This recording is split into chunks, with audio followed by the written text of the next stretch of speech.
Your attention, please.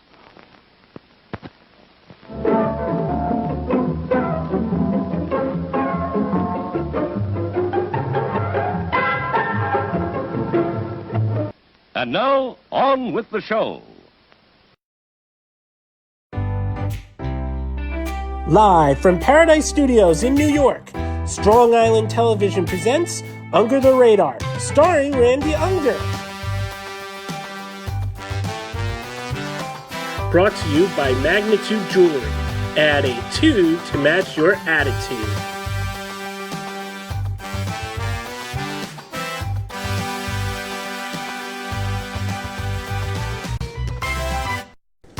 Tonight, Randy will be interviewing singer, songwriter, and hip-hop recording artist Sunn. Randy will also be reviewing the new films 1917 and Bad Boys for Life with special guest critics Matt Roran, Forrest Bennett, and Justin Miles.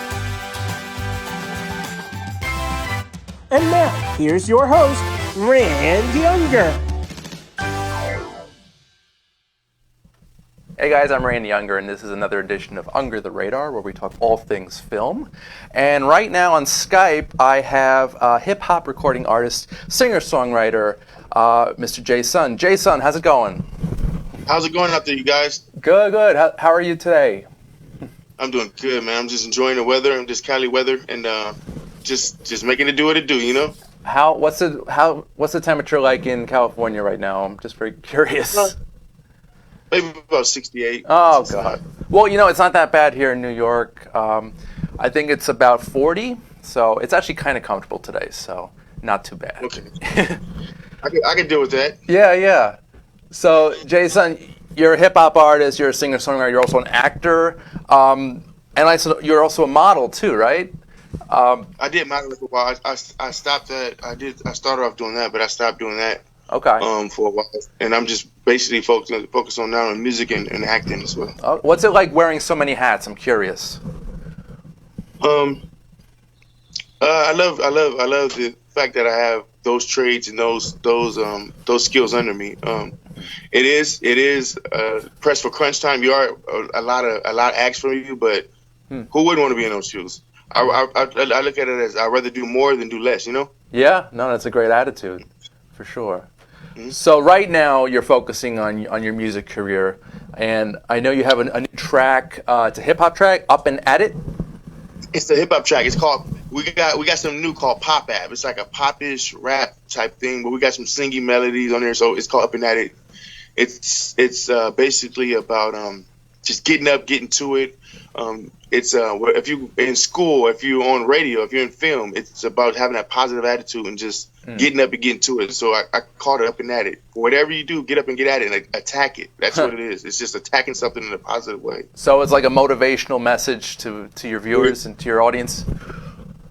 Very motivational, just to get up and attack. Like, don't let nothing deter you. Don't let it see you from steering you straight. Just get up and attack it. Get up and at it. Get motivated. It's like a mantra too. Get back. I can't even say it. It's too crazy. But I'm curious. What was your motivation for writing this song?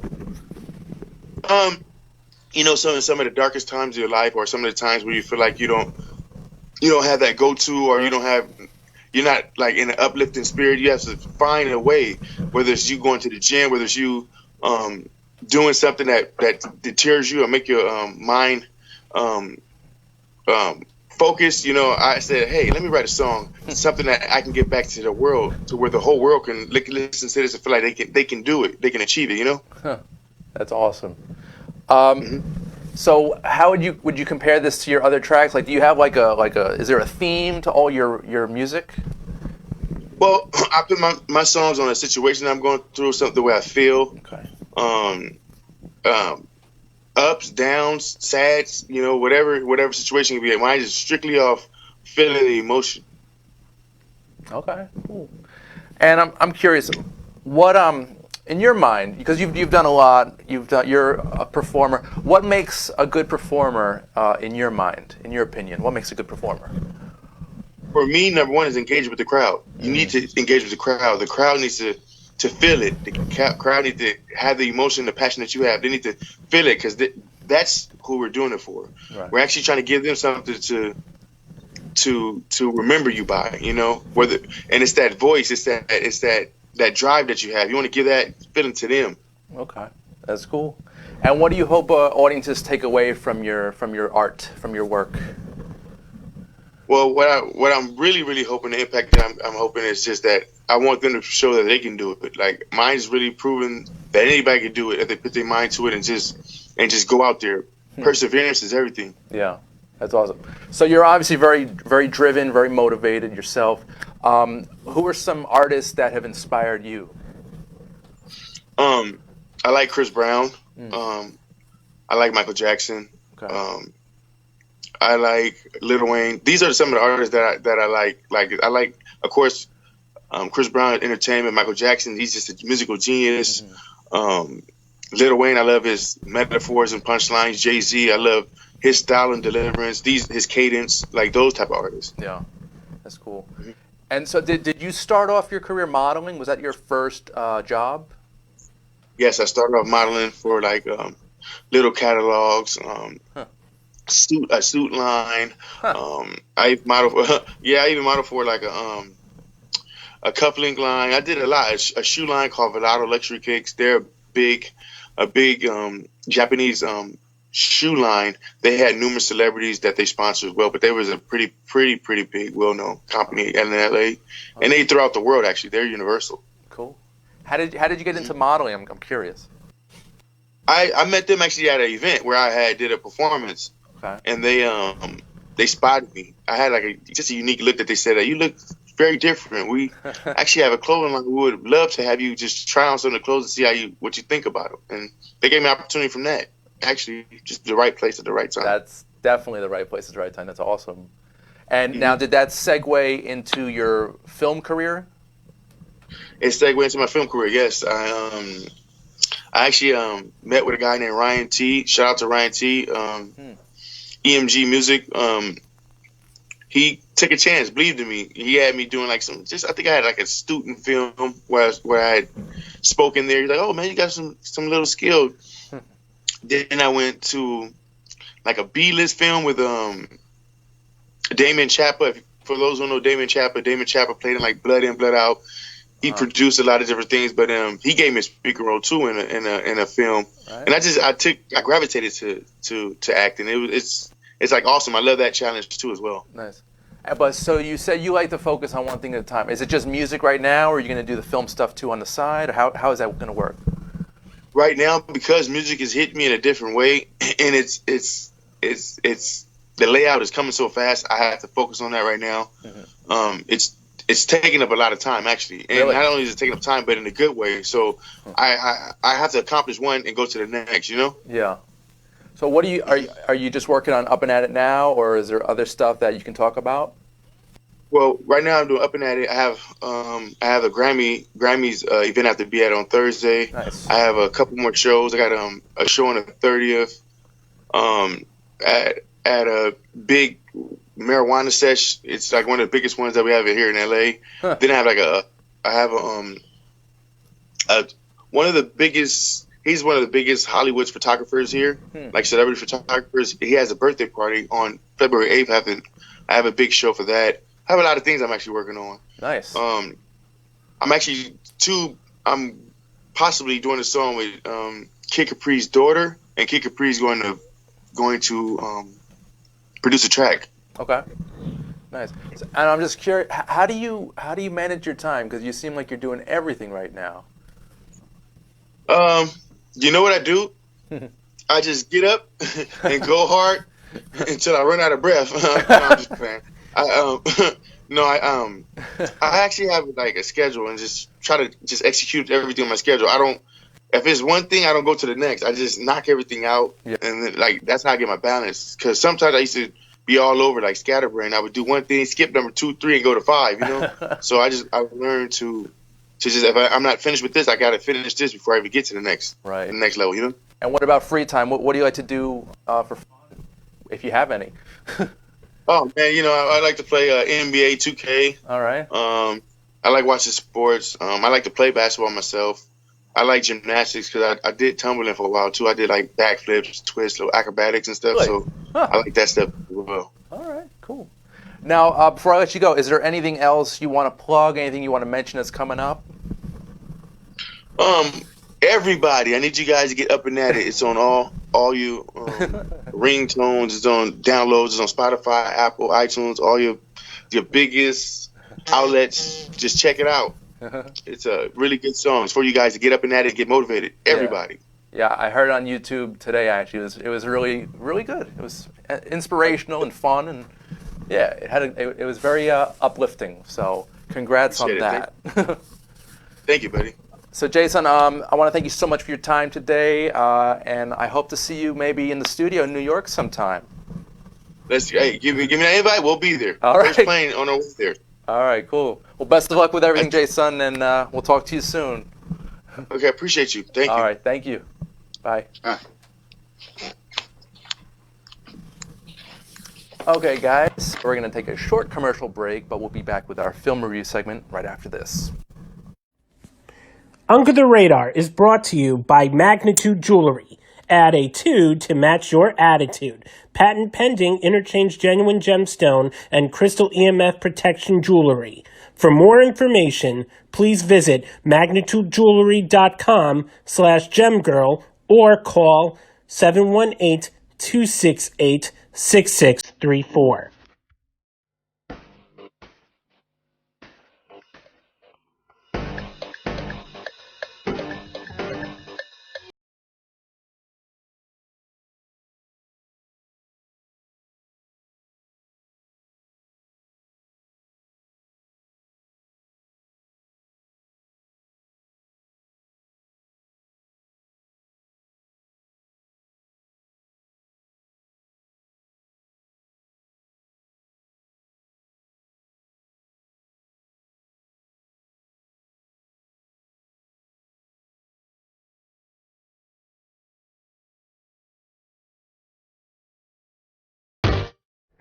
Hey guys, welcome back to Under the Radar. I'm your host Randy Unger, and this is our film review segment. And right now I have two seasoned Under the Radar critics with me, and one sort of newbie. I'll introduce you first because you were here a few months ago. Yes. And you're back, thankfully. Mr. Justin Miles, everybody. Hello, everyone Yeah. in internet world, real world, wherever you may. Wherever you are, here he is. Forrest Bennett, welcome back, sir. Randy, thanks for having me. We had on. fun last week at the Batman drinking game. Yep, I won a Batman '89 poster. You were front and center, winning all the swag, all the prizes, and I was very jealous. But it's okay because we're colleagues. And it's professional. Didn't you get a discount on dinner? I did actually, so it wasn't a total loss, and it was a fun night too. Yeah. And Mr. Matt Roran, a regular at the show. Thank you for being here as well. Always a pleasure. Yes, yes. So, guys, we've got two films to talk about tonight. As always, two very different films. Yes, very. These are so different. It's crazy. The first one, it's on my top 10 for the year. The top 10 list will be announced next week on the show. But right now, 1917, the epic war drama directed by Sam Mendes. And there you have the leading actor, what's his name here? George McKay. He's fantastic. And so is Dean Charles Chapman. And they basically play two World War I soldiers in England. Well, they're English, but they're basically tasked with sending out a message to thwart an attack which will save the lives of 1,600 men. And this movie was insane. I loved every second of it. And it was shot like it was supposed to look like it was just one continuous take. Yeah. And it was very clever the way that you cut. But because the whole time I was wondering, I was trying to identify where all the cuts were. Yeah, me too. And it's a little obvious, but it works. It's fun. Like they go into this mine and it's dark and okay, here we go, another scene. But I love this film. It was fantastic. It was a lot better than I thought it was going to be. I thought it was going to be a typical epic war film. Yeah, I was expecting like a 3-hour. Yeah. Epic. Right. But it wasn't epic. But it was it just felt real. It was in a svelte, 2 hours, pretty much. Yeah. It was actually an hour 59. Hour 59. Yeah. I stand corrected. 1 minute shy. Yes. Perfect length.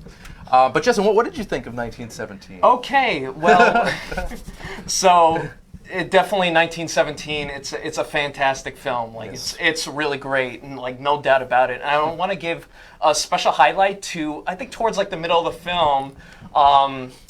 In the abandoned like town that's all bombed out, and it's like really like I think like 1 or 2 in the morning, like, and when the main character first gets there, and just like the lighting, and like and when the music music just swells into this crazy crescendo. Thomas Newman, everybody, fantastic composer. Yeah, and there's tons of scenes like that, like.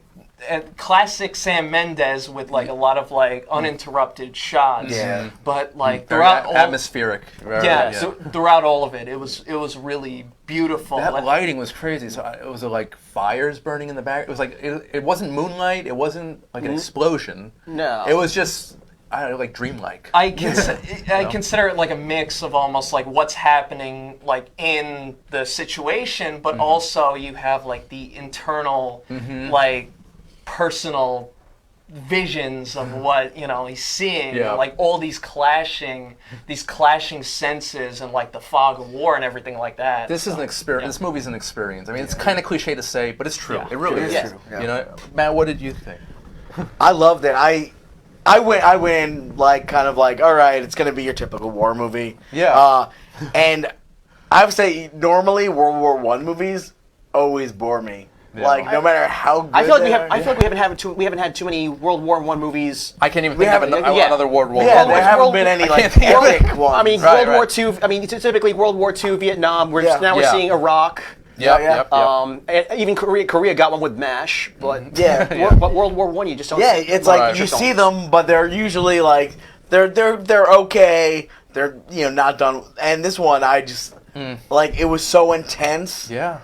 All the main characters were like just like so well acted. Right. And in terms of a war movie, I mean you have to compare it to Saving Private Ryan. Right. But, yes. And it's like, but they're very different at the same time. Oh, definitely. It's like it's frustrating to compare. But you have to in some way. At least as far I think it's in terms of like the scope and and just the intensity. Yeah. I mean, the whole time I was watching it, especially at the beginning when they're like going through the trenches and there's like all these dead bodies. Yeah. Oh, yeah. I'm like, oh god, I can only imagine what this smell. Exactly. Yeah. Like when they pass like the horse. Yeah. The horse, and it's like he's just like, or like all these dead bodies in the mud. Yeah. It's like you can almost smell it. You could feel it. It's like I said, an experience. And you really are rooting for these two guys. Like, get this message there. Yeah. Get it, please. You're so close. And this is definitely. I mean, it won the Golden Globe for Best Picture, Best Drama. And no surprise there. Absolutely no surprise. And I think it has a really strong shot at winning the Oscar. Yeah, so. I mean, it's like, is it my favorite movie of the year? No. Right. Do I think it's Best Picture worthy? Yes. Yeah. Yeah, I agree. I'm like, I tend not to like love movies that are like Best Picture caliber. Yeah. I love this one, and I think it has everything it takes to be Best Picture. I mean, it's definitely one of my favorites of the year, but I wouldn't say. But I'm not sure where I would put it as far as favorite, rank it. But but I wouldn't if it won. If it's not my first pick for Best Picture, but if it does win, it would not bother me. I do think it's more worthy than Once Upon a Time in Hollywood. I would say it's more than Joker. Oh, Joker. Well, that's not going to win Best Picture, but let's talk about. We'll get to the Oscar nominations afterwards. Yes. Yeah, because like all three of those films have kind of like a rightful claim to the throne. They're both amazing. Like all of them are fantastic, and even like I can't decide between the two. Yeah, and that's a whole nother discussion. It is. We'll touch on that a little bit later. Yeah, we'll throw bottles at each other, and we'll punch holes in walls. Right. And you've got supporting roles from very strong actors. Colin Firth, who's in it for a bit. Yeah, Benedict Cumberbatch. All supporting are like, it's like you're in it for like 5 minutes, and they didn't even need them really. Yeah. I mean, this is some star power. Throw them in. Exactly. Yeah, it was like to get like the commoners. Doctor Strange is in this movie. I mean, I was when he first came on screen. I'm like, wait, I was like looking like, is that Cumberbatch? Yeah. Yeah. Mark Strong. It was literally like maybe 1.5 minutes of screen time. Yeah. And he got a healthy paycheck for that. Apparently he was on set for 6 months What? Why? Just curious. His entire role got cut out of the movie. He was the main 7 guy. hours long. Yeah. Oh my gosh. Which is not a problem because I do like it when like lesser known actors take on a lead role. I think that's that's also definitely important to do. especially when they're that fantastic. Yeah. And also just to mention it, towards like the climax of the movie when running like above the trench. Oh, the money shot.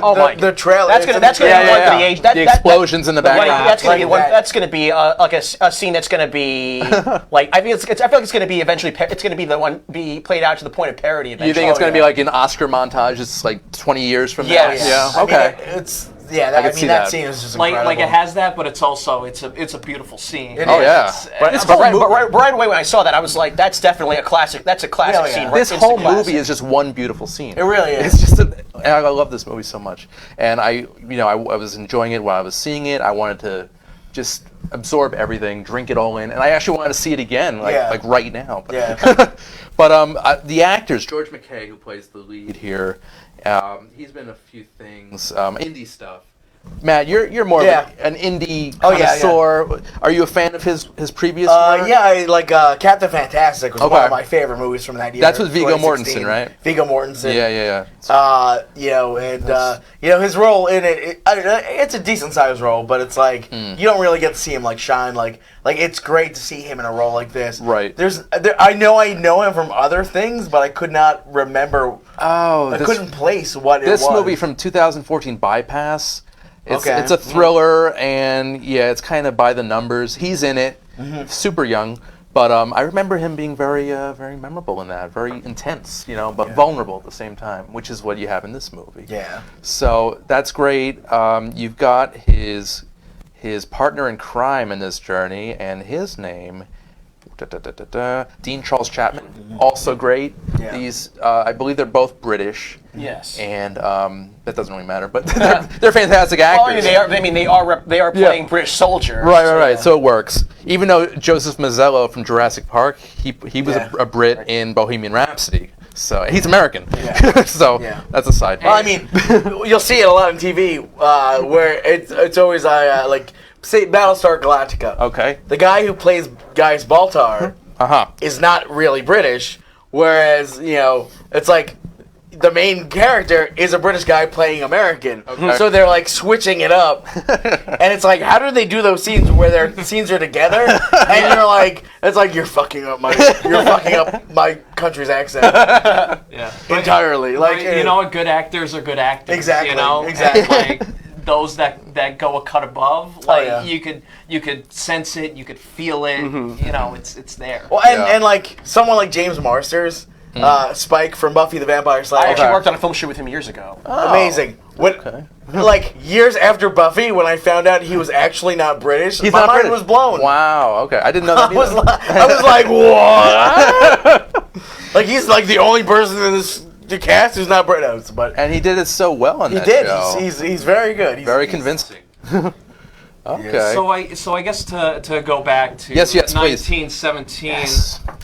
If I were to have like one like kind of criticism of it, which is and it's kind of trifling, and it's not the problem with the movie itself. I don't like how like a lot of like the Germans were again portrayed as just like simple killers, simple antagonists, like cannon fodder. Yeah, exactly. And it's like, and I know, like, especially for war movies, it's going to be portraying, like, one side of it. Yeah. But also, which is why, like, Letters from Iwo Jima, for example, was such a breath of fresh air because you see it from, like, a different point of view. And not to say that, you don't need to focus on it all the time because, like, that's not where the story is. Yeah. But just have it so that they're not just one-dimensional. I honestly thought it was going to turn because when they're in a bunker and there's all the photos and it's humanizing them and showing that like they're just like us, right? And I mean, obviously, I don't want to give them any spoilers. That's the only moment where it's like, okay, they're not like total monsters. There's a moment where they feel that, but then it gets all messed up. Yeah. But it's one of those things where it's like, it is war, and it's like. There's no. If it was Americans, I guarantee you, like, no one's safe from They us. could have flipped this and had it being 2 German soldiers going on this mission. Yeah. Just the same. And exactly. we would have rooted for them too. Yeah, well, So. it's I think it's more of a problem with like genre. Oh, yeah, more yeah, than it the is. actual movie itself. Yeah. Like it's not a huge knock on it, but it was something at least when I watched it. Like I did kind of notice, and maybe others will notice. As Interesting. There was a movie came out a couple of years ago. I can't remember what it was called, but it was a World War II film. Okay. And it was like from the Germans' side, which you almost never see. Right. And it's played off like we would root for American soldiers or British soldiers. It's such a gray line, of morality. Yeah, but it's like showing them as humans, and they're soldiers. They're not for the Nazi Party, but they're for their country. And unfortunately, their country's run by a madman. Yeah. Which, I mean, is not unlike today. I mean, American soldiers are pretty much fighting for the same thing right now as, these poor Germans, that weren't rah-rah Nazi Party. So, but there is a film out there. It's a German film. And it was beautiful, and it's 4 hours long, and I cannot remember the name of it. Wow. All right. I'm tempted to watch this. I kind of feel like for the time being, Jojo Rabbit is the closest we'll get to Right. World War II from the German perspective. And humanizing that side of everything. Right. So, guys, final thoughts on 1917, Justin? 4.9 out of 5. Wow. 9.9 out of 10. 4 stars. No, 4.5 stars out of 5 stars. Just shy of perfection. Yeah, just shy. Just shy, but it's pretty much there. Yeah. He'd like to see more of the Germans and the British holding hands, but besides that, it's up there. Nice. Forrest? Loved it. Yeah. Okay. That's all I get. That's it, right? Yeah. It's a great. And I feel like it's definitely a masterpiece, both in terms of storytelling and technical. And now this is a true story. So this all went down. So this is craziness. I love it. Yeah. Matt? I mean, definitely see it. Yeah. See it in Dolby if you can. Yes. Oh, yeah. It's definitely an experience. Yeah. No. I did. See this on the big screen. I do not regret it. See it on the big screen. It's definitely a movie that you need to see on the big screen. Seriously. Agreed. Yeah. This is on. It is cinema. This is cinema at its best. Yeah. And I think I'd give this 5 stars out of 5 for Yeah, sure. I agree. For sure. It's just it touched me. And It did. It was riveting. There was no point in the movie where I found myself being bored. Right. No, I was on my dozing off. seat, You know, the whole time. Yeah. my cell phone was in my pocket the whole time. I was with these two guys it's every step of the way. I wanted to see what was going to happen. They had to get that message to them. So yeah, it's definitely top 10. Might win Best Picture. Yeah. We'll see. Yep. Okay, guys. So movie number 2, very different, like I said. But still filled with bloody violence. Yeah, pretty much. Yeah, in a different way. It but makes it real strange, watching them back to back. Yeah. It's like you get a case of entertainment whiplash. I know it's too much. You need a break. You need a breath of fresh air between these two movies. I feel like I saw a lot of movies in between these two because I saw Same here. 1917 last Sunday, last Sunday night, and then I saw Bad Boys on Thursday. Okay. So I had almost a full week. Nice. Of other things in between. I saw these the same night, so it Okay, was a bit of a shock. Well, you know what? That also makes me understand more your opinion on this next film. Okay. Because how do you watch those two in the same day? So I saw Bad Boys for Life before I saw 1917. So Okay. I guess that kind of cleansed my palate in a way. But yeah, it was just, for me, it was totally by the numbers. It was obnoxious. It was loud. It was crazy, frenetic action. Not to say that the first two weren't, but this one was just ridiculous. I feel like this one was a lot more subdued than the last one. Really? I think it was just, there was no break in the action. There was no point where I could just catch my breath. I felt like I almost for a while in the movie I was like, when are they gonna get into the action? You're right. I felt like a lot of it was like the scenes with Will Smith and Martin Lawrence just talking. Yeah, I felt like there was a lot of stuff. It was really had those in the- I'm retiring, and it was like, don't. That is This film's only saving grace for me is Lawrence's quips, his one-liners. The rest of the movie is just, by the numbers action, and it just didn't do anything for me. Okay. You're completely wrong. All right. I will say that. All right. And unfortunately, I like when it's 3 against Randy. I've never seen this before. I was just gonna say that. And Movies are usually on the radar for me, but this was totally not. So usually I criticize everything. That's kind of my thing. And there are some. That's what we're here for. Yeah. So Yes. there are issues with the film. Definitely. It is definitely more subdued than Bad Boys Part 2, which got into like zany and ridiculous. That was stuff. peak- But that was peak bait. fun. This is just not. It's just. I found this movie not only like fun. I mean, I don't think it was like Bad Boys 2, Bad Boys 1. I think there's more fun in them. But like I also found this like it had more like heart. I felt like More humanity. More humanity. This is and Because of the baby. More surprises. Like I was actually like there were some turns in there that I was like, shit, I did not see that coming. I was a lot more invested in the character, like both the heroes and the villains. Yeah. Really? This time around. Yeah, so there was like The witch thing wasn't ridiculous to you guys? Well, That is super ridiculous. It's ridiculous to even call it out. or it's also ridiculous for the fact like he has a son and like a secret life. Like at least Spoiler. that part, it's very telenovela sort Yeah, of yeah, like, yeah. like rubbish. But there's a surprising amount of character and there's a surprising amount of story. And especially like unlike the previous ones where it's just like 100% blowing shit up. Michael Bay being Michael Bay. Yeah, like I mean, this one has like a slow burn, and actually it does humanize like almost everyone involved, even the villains. where Exactly. They have a backstory. There's a lot of heart, and I was really surprised by the amount of story that this movie has. The villains were just very hollow to me. Very just one note. Very attractive. The mother was hot. The guy was hot. I mean, I gotta disagree with that. There again.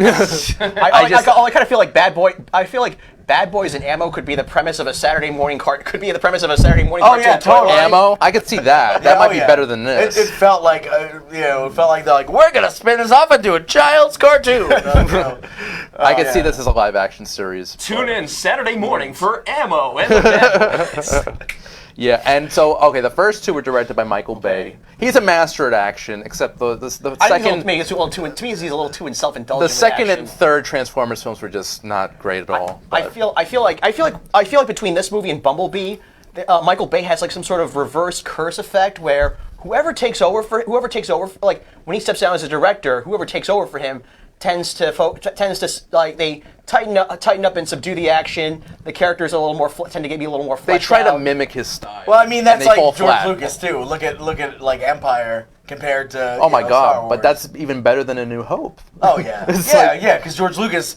didn't direct it. Yeah. And I mean, I see. I mean, Michael Bay is like one of those things where I consider him a guilty pleasure because Depends on the movie it's for me. like I feel like there aren't any of his movies that I love.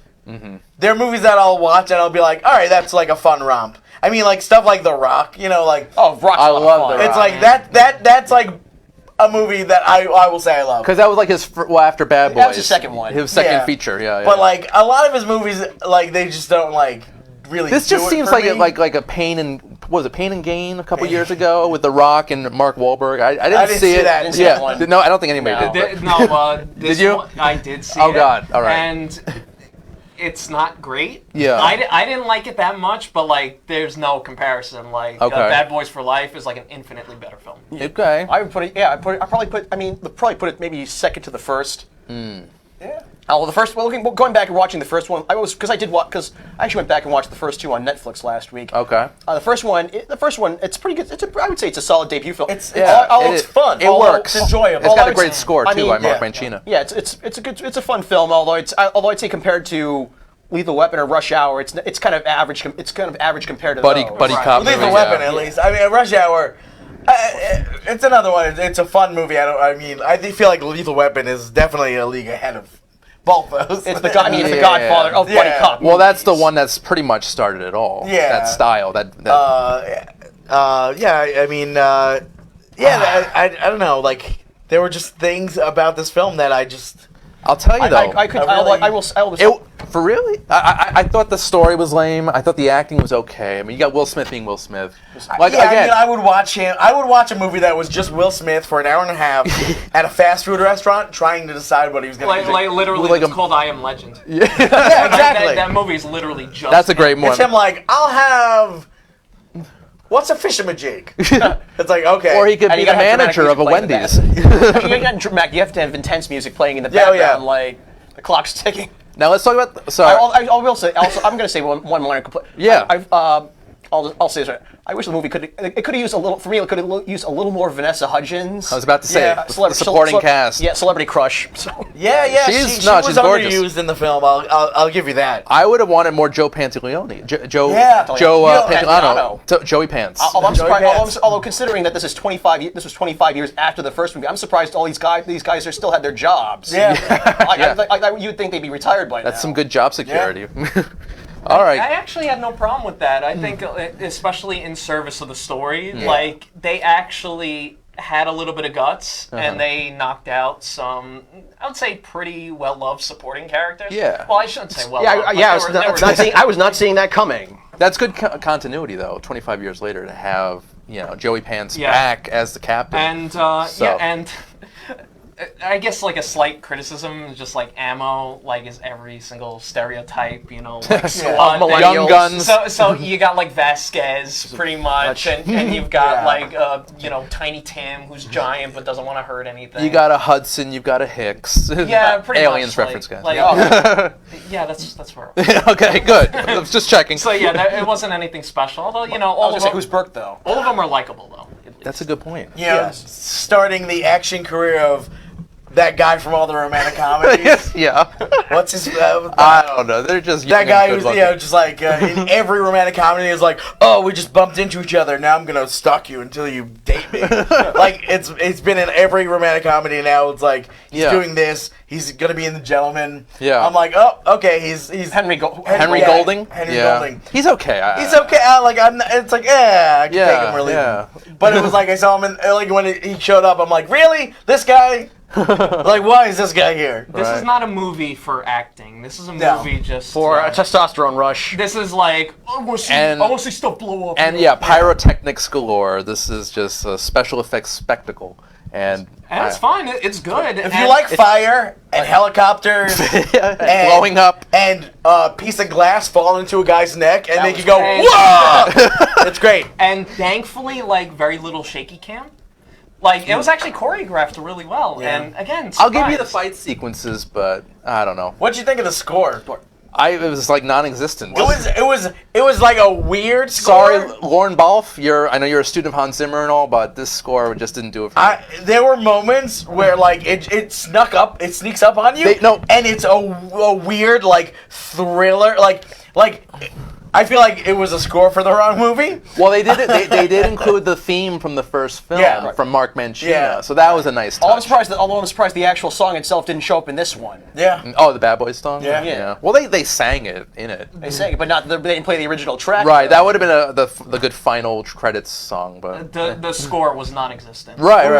I didn't even know. It's kind of forgettable. There were certain moments where it's anytime they're walking away from an explosion, which, spoiler alert, happens in every movie. Yeah. But all of a sudden you get hear a it. Hans Zimmer-esque they call them power a anthems. dark whoa whoa whoa. It's an inspirational moment. And I'm like, whoa, this belongs in I don't know what kind of movie it even belongs. Well, you got The Rock, you've got Armageddon. But it was like this doesn't go in an action comedy. It's a little It was kind of obvious. weird. It wasn't exactly Flight of the Valkyries. I don't know where any of you are noticing it. It just completely passed me. And by. I'm a huge Hans Zimmer fan, and Lauren Balfe is a decent composer. But yeah, it was just so much action, so many bullets flying, so much explosions, you can't even hear it. So, what did everyone think of DJ Khaled's? That was great. Oh, you mean DJ Khaled? DJ Khaled, as he was credited in the credits as DJ Khaled, DJ Khaled. saw that too. And I'm like, what? Yo, another one. Yeah. Ridiculous. It was exactly everything I expected from him. Yeah. And Yeah, he's fun. Oh, he's a fantastic actor.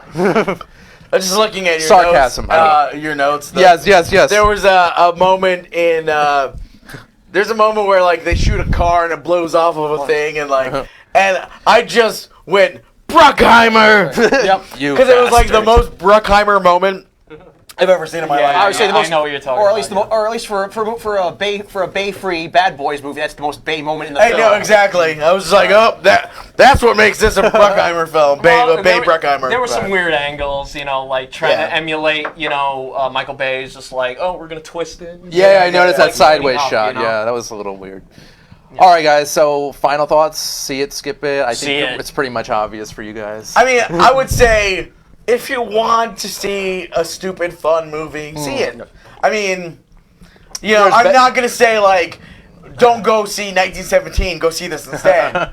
There are 300 movies out in theaters right now that you should see before this movie. Yeah. See them first. Yeah. Like, I'm kind of mad at myself that I still haven't seen Ford versus Ferrari yet. I still Me haven't seen neither. it yet. But I've goddamn seen this movie. But This one, I guess this one had brand familiarity. exactly. That's what yeah. I had going for And the weirdest thing about, I would say, like, there's 3 like brand franchise films this year within this span. With this time, with this, Where this season. they obviously it's political. They all take place in Mexico. This, Terminator, and Rambo. Oh gosh. Where it's like Mexico is like it's And like they're all continuations of 80s and 90s action films. and, Right. and it's just like, oh, so that's where we're at now. Well, it. it's very clear and present danger. Yeah. Like, Yeah. Mexico is now like, Yeah. well, they're not taking the Russians' place yet. Not yet. They're but They're getting there. I give it 10 years. Yeah. Yeah. All right. So see it, skip, see it. See it. Yeah. It's a 3 out of 5. Oh, I thought it'd be higher for you. I'd probably say 3.5 out of 5. Yeah, like around. Wow. It's like it's mid tier, Yeah. sort of leaning into like decent or like good. I would say this will be a buy for some people. This will also be a rental for Oh, other yeah. people. Or a stream. If this Yeah, is on or cable, a stream to use the new vernacular. The new Rental. What is that? digital. It's all digital now. You can rent on. I Apple, know. That's true. guess. That's true. True. But, Or you know, Redbox. It doesn't have that blockbuster, sheen to it. Oh yeah. It's just clunky for me. Rest in peace, blockbuster. Oh. All right, guys. So this is in theaters now, as is 1917. So go check those 2 films out. Very different, very different. Yeah. And I just wanted to actually mention something real quick. So last week I actually went to a special event at the Museum of the Moving Image. Great museum, guys. It's the history of film and TV there. I was hoping to check out the Jim Henson exhibit. Yeah. Fantastic. This week. Yeah. Fantastic. Also, so I'm mentioning this because right now, up until July 19th, they have a 2001: A Space Odyssey exhibit with artifacts, documents, costumes from the production. And I went to this event, and there you go. There's some of it there. It was fantastic. It was very illuminating, very educational. It's such a great film. And there was also a special Q&A with Kubrick's eldest daughter, Katerina Kubrick. And there she is right there. And she fielded some questions. She was a little girl on set. Yeah, it was just, and it's awesome. Yeah, and so this exhibition is until July 19th. So guys, check it out. If you're a fan of Kubrick, Definitely. yeah, Of course. you got Such an incredible film. Yeah, it inspired so much. Oh, yeah. And it's now over 50 years old, and It's insane. yeah, there was a special screening too. And we're 1 year away from 20 years of 2001 actually happening. yeah, that's true. So that'll be a good milestone as well. We are in the future. We are. Yes, yes. This We're is in the crazy. future. We're well into the future. Yeah. Like pretty much the future in any movie is we're past it. Yeah. I think the only ones we have the only ones we still have to get through are the Terminator movies. Right. And Well, I hope that doesn't become a reality. That got would- we got 9 more years. Blade Runner. We got through Blade Runner. Right, We right. have the first one. We still have about 2049, right? We got another 29 years until the next Yep. one. So be on the lookout for that. I want to live in Brazil, kind of the Brazil Oh, yeah. universe. That's quite a future right I was there. gonna Yeah. say, we got another maybe 50, 70 years before Alien. Oh, I guess, yeah. That's Oh true. my God! It's Although craziness. I wouldn't go to Brazil. No, you wouldn't do Brazil? No, Bolsonaro. But that's the thing entirely. I'm not gonna Alrighty. But yeah, have you guys been to the museum? Oh yeah, not in a couple of years. No. Well, they renovated it in 2011, so it's actually inspired by the 2001 sets. That whole like slick white and very futuristic. And probably the best, like probably the best like predictions of like future technology, Yes. since like everything's like on a monitor, like a viewfinder sort of thing. They're on a It's Pan like Am film. jet in space, and they have like video screens at the back of every seat. And you have smart technology. They've got technology. They've got tablets. They've got touchscreen, I think. And of all like the kind of terrible sci-fi films, especially from like that era, which were like just flat out ridiculous, Yeah. like this one was grounded. Like, Yeah. And it's so weird. It feels like, real. Seeing stuff that was made for a movie, but now it's actually applicable to everyday life. Yeah. Kubrick he was a genius, and he has inspired so much great film. And sir, I thank you for all your contributions. And guys, check out the Museum of Moving Image in Astoria, Queens. It's great. Take the kids. I used to go as a kid myself. I think the first time I was like 8 years old. The first time I went, I was like blown away. And now they have even more stuff there. Oh yeah. I mean, if I was 8 and that Jim Henson exhibit was there, I was there over the summer and like. Nice. Like it makes you feel like a kid. You know? Yeah. It's like, Did you bring your daughter? I didn't. I went with a friend of mine who's a Muppet enthusiast. I've tried showing a couple of Muppet movies to my 7-year-old nephew, and he can't get into them. So I don't know how like I would feel taking a kid to that exhibit if they're not as invested in the Muppets. Well, I used to like Muppet Babies, but that was animation, not the same thing. Well, they had the live action segment in Muppets Take Manhattan. Oh, you're right. That's what inspired it. the show, Yeah. Now I got the theme song. Classic.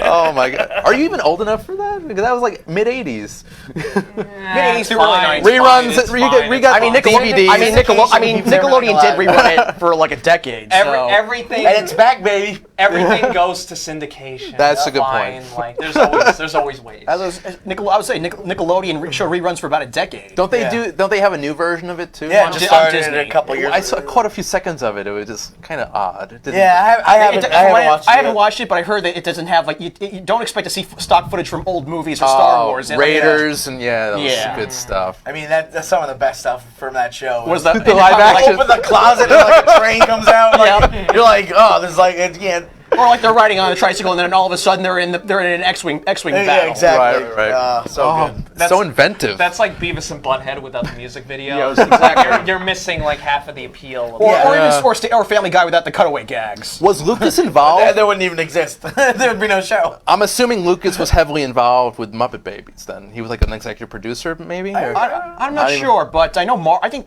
Marvel was one of the.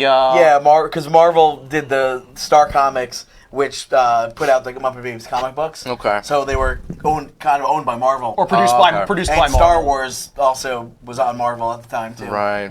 That's cool. Well, speaking of Marvel, did you guys ever see The Ambulance? The movie The Ambulance? No. Okay, so it's an Eric Roberts thriller from 1990, and this is a total side note. He works for Marvel in the movie. He's an artist. Oh, really? And I think Stan Lee's in it too. He plays his boss. Interesting. And they show scenes of, I think, the actual, at the time, New York 90s Marvel office. It's very tiny. Yeah.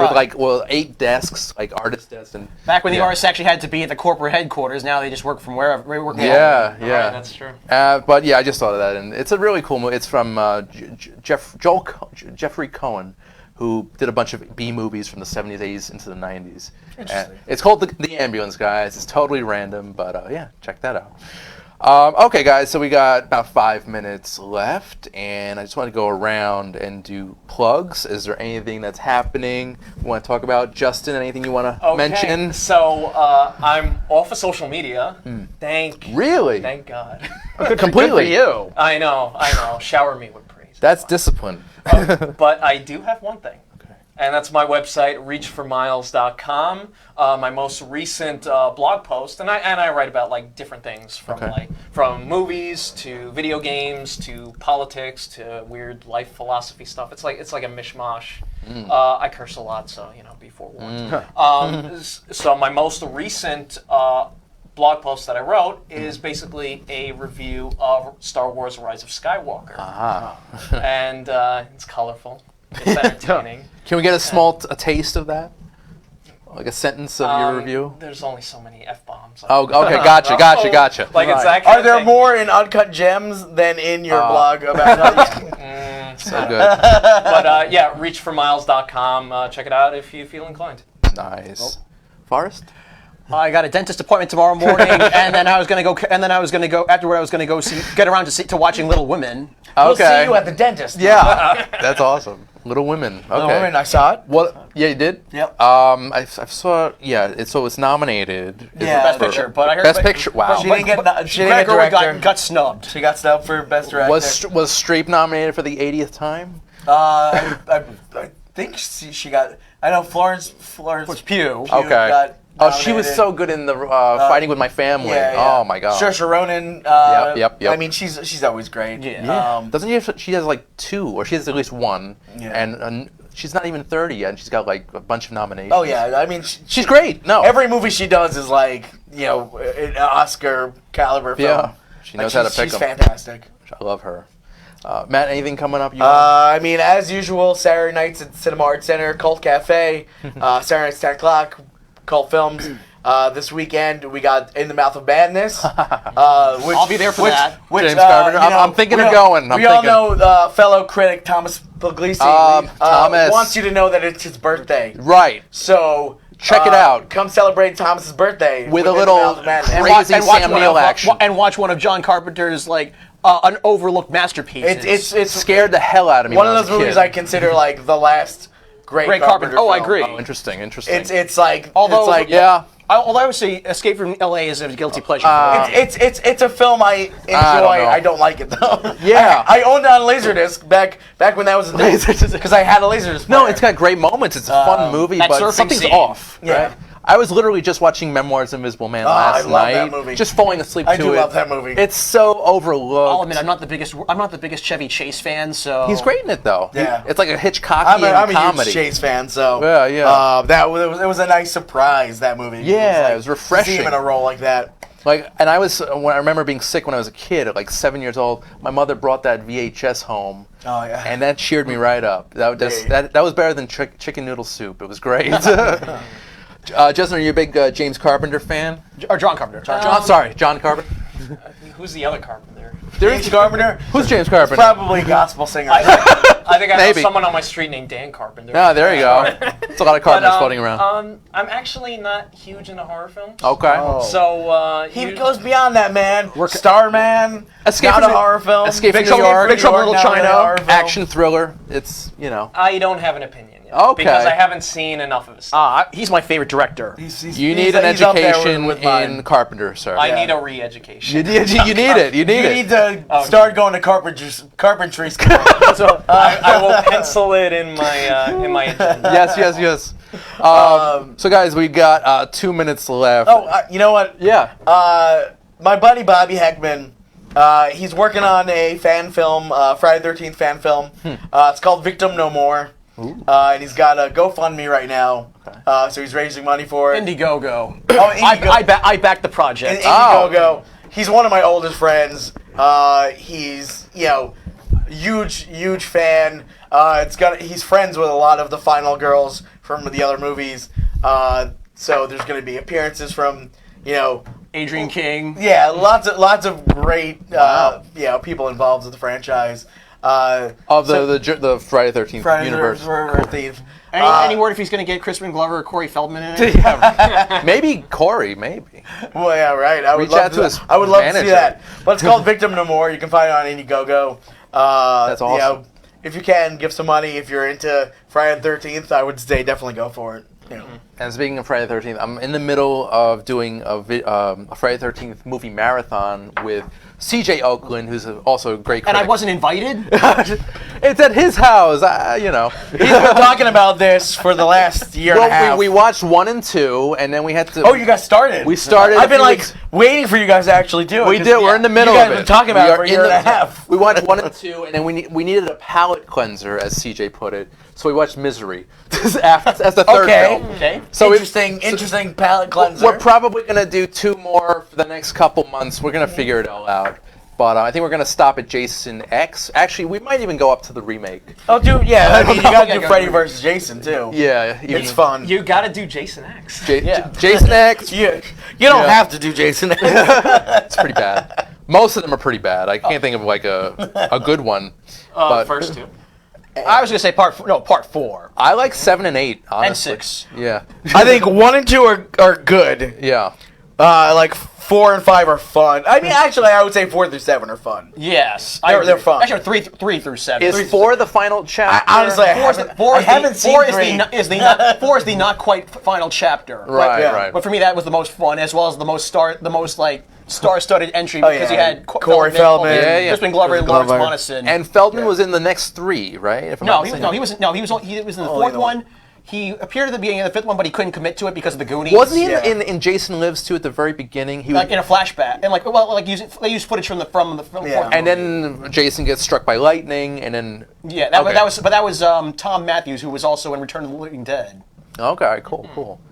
All right, guys. So unfortunately, we're a little bit out of time, but I want to thank you guys for being here today. Matt Roran, always a pleasure, sir. Thank you. Forrest Bennett, always a pleasure as well. Thank you again. Justin Miles, thank you for being here. Yes. Welcome Thank back. you. Yeah. Thank you very much. It's been a pleasure as always. Oh, of course. Thank you. And guys, we don't have anything new for our Magnitude jewelry sponsor right now, but we'll have more events and announcements on social media. But I want to thank. There is an S right there. There is, yeah. Though. Typed in S. I did something. Magnitude Jewelry S. S. All right, that's for something. There's something happening. That weird S you see kids drawing on textbooks. Yes. Oh yeah, that's what it is. Exactly. You're in my subconscious. It's crazy. So when you see that, think Magnitude Jewelry. Exactly. All right, guys. So we'll see you next week. Thank you for watching. I'm your host, Randy Younger. This has been Under the Radar. Take care, guys.